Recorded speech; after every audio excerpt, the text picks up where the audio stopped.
Los estoy viendo, y sé que ellos me huelen a mí. No sé cuándo empezó, ni cómo. Recuerdo los desgarradores gritos, el sonido de los huesos al romperse, la carne al ser masticada. Al principio, las calles estaban bañadas de vísceras y sangre, pero ahora ni eso queda. Cuando esto empezó éramos 10 personas. Uno por uno cayó de forma absurda. La desesperación ante una muerte obvia por inanición convirtió a valientes en torpes incautos.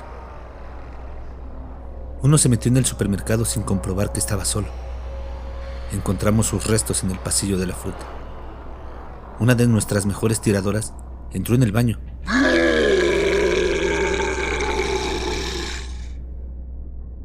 Y uno de esos hambrientos se prestó a lavarle la espalda.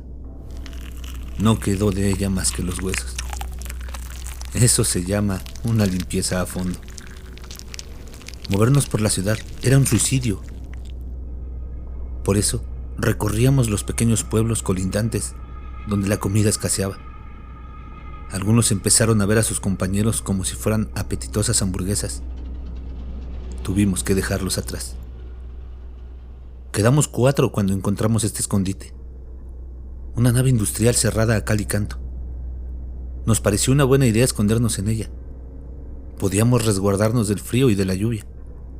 Estaba situada a unos metros de un almacén de alimentos. Fue nuestro estúpido intento por entrar lo que llamó la atención de los muertos. Nos rodearon en minutos. Intentamos mantenerlos a raya con las granadas de humo y tirándoles animales que recogíamos en la carretera. Era divertido ver a esos pastosos monstruos correr detrás de un perro o un gato. Casi nunca los alcanzaban. Esta vez fue diferente.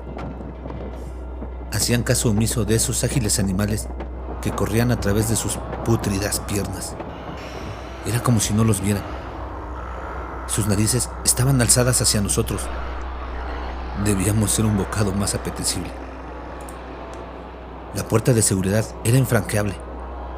Había una ventana abierta encima de la puerta. Nos subimos unos sobre los otros desesperados para huir, mientras veíamos cómo se acercaban los muertos con sus bocas abiertas, degustando un plato servido en bandeja de plata. El flaco se meó en los pantalones. Me alegré de no estar debajo de él. Yo fui el primero en entrar. Estiré la mano para ayudar al resto, pero los muertos habían llegado. Agarraron a mis compañeros y tiraron de ellos hasta que desaparecieron en una ola de carne putrefacta y gruñidos. Conseguimos entrar el estúpido y yo. Al cabrón se le olvidó decirme que lo habían mordido en el tobillo. Después de ver cómo mis seres queridos se transformaban en monstruos, me sabía las señales al dedillo. Los ojos brillantes, la piel blancuzca, las oscuras ojeras, la tela de venas verdes en el pecho. Era cuestión de tiempo que se convirtiera y me atacara. Encontré un martillo tirado detrás de unas vigas. Mientras el estúpido dormía, aplasté su cabeza hasta que quedó una pasta de pelo y sesos. Nunca había matado a un humano vivo, pero este había sido un lastre desde el día que lo conocí, y no sería una gran pérdida para la humanidad. Arrastré su cuerpo hasta la ventana y lo arrojé. Un enjambre de monstruos babeantes se echó sobre el cuerpo. Los que estaban más cerca comieron los trozos más grandes, y los que estaban atrás luchaban con fiereza por las migas. La carne no era suficiente para todos. Algunos muertos comenzaron a arrancar carne de sus iguales, los cuales gritaban en su idioma de gruñidos.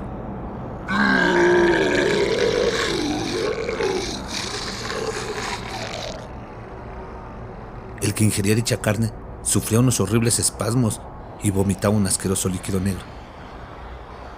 Debía empezar a pensar en cómo salir de aquel lugar para dirigirme a la nave llena de comida que estaba a escasos metros. Racioné todo lo que pude la comida que guardaba el estúpido en su mochila. Al cabo de una semana, los monstruos comenzaron a devorarse entre ellos. Los continuos gritos eran una melodía diaria. Los suelos de las calles estaban llenos de esas pastas nauseabundas que vomitaban. El hedor volvía locos a los insectos de la zona, que revoloteaban entre los muertos, comiendo y expulsando sus huevos. Estos eclosionaban en el interior de la carne putrefacta. Las larvas eran pequeños gusanos carnívoros que se alimentaban vorazmente. En la segunda semana, las peleas eran constantes. Ganaba el que menos carne perdía. Era cuestión de tiempo que se convirtieran en esqueletos con una enorme boca famélica.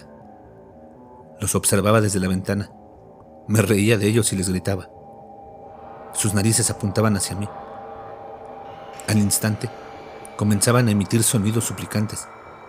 El olor de mi carne viva y mi corazón latiendo les provocaba un hambre feroz. Al no poder alcanzarme, se aferraban al trozo de carne descompuesto que tenían más cerca. La lucha por la supervivencia continuaba. En una ocasión, se me ocurrió la idea de orinarles encima. Es la ventaja de que yo estuviera arriba y ellos abajo. Creo que fue el mejor momento de mi vida.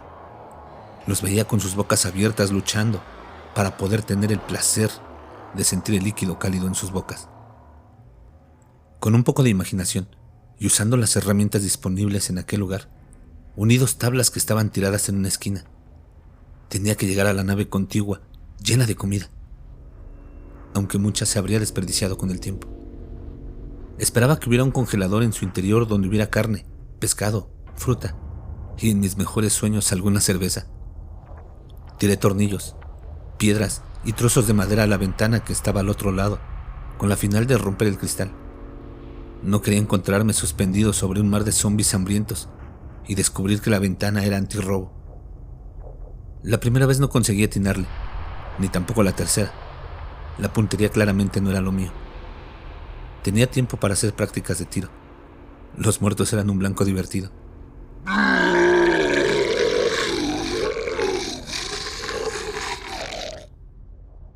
Los zombies no parecían divertirse tanto como yo cuando algo les caía sobre sus cabezas. Agarré un trozo de yeso y, después de silbarles desde la ventana para captar su atención, lo tiré al vacío. Salsa de zombie recién exprimida. Después de tanta práctica, conseguí romper aquella maldita ventana de un golpe. Era la hora. Ya podía coger mi primer y único trabajo manual. Espero que funcione. Sentí la aspereza de la madera. Mi padre siempre decía que había que lijarla. ¿Qué razón tenía? Pequeñas astillas se colaban en mi piel causando un dolor punzón. Ante todo, no debía soltar la tabla. Era mi vía de escape a un lugar mejor. Así que aguanté esas molestas incisiones en la piel, soltando tacos y acordándome de los parientes de mi exmujer. Cuando llegara al otro lado, podría aprovechar la tabla para ir a otra nave. Quizás hubiera algo mejor. Dicho y hecho, puse la tabla entre las dos ventanas. No había pensado en la distancia que me separaba del suelo, ni tampoco en mi temor a las alturas. Las tripas crujían y el hambre apretaba, así que no tenía mucho que pensar. Subí sobre ella a gatas. No podía ponerme en pie. Me temblaban las piernas. No tardé en darme cuenta de que había calculado mal la longitud de la tabla. Estaba apoyada en los salientes de la ventana. Recé para que estos aguantaran mi peso el tiempo suficiente para moverme de un lado a otro. Presentía que me caería en cualquier momento y que esa horda de muertos esqueléticos me arrancaban la carne a mordiscos. El tablón temblaba a mi compás y el sudor bañaba mi cuerpo, mezclándose con el resto de los olores que yacían sobre mí. Un ligero viento sopló. La tabla se movió. Era ateo, pero supliqué a Dios que por una vez en esta miserable vida me ayudara. Grité 1000 promesas y maldiciones, mientras mi vago cuerpo se negaba a moverse. La vista se me nublaba, convirtiendo en imposible mi cruzada. Tragué saliva, cerré los ojos y me dije a mí mismo que no podía mantenerme sobre la tabla todo el día. El estómago parecía decir lo contrario con sus múltiples quejidos. Me moví. Seguí hacia adelante lentamente. En mi mente tenía dos objetivos: llegar lo antes posible a la ventana y darme un festín. Cuando llegué al otro lado suspiré. El miedo había desaparecido y una sensación de alivio recorrió mi cuerpo. Lo había logrado. Salté al interior y me dispuse a coger la tabla. Al agarrarla, sentí un dolor punzante tan intenso que no pude evitar soltarla. Cayó al vacío sobre las cabezas de los muertos. Sabía que eso no era suficiente para matarlos, pero era divertido. Di un grito de triunfo mientras daba saltos y me giraba para ver el tesoro que tanto me había costado conseguir. Lo que me encontré no era un festín para mí. Yo era el festín para ellos.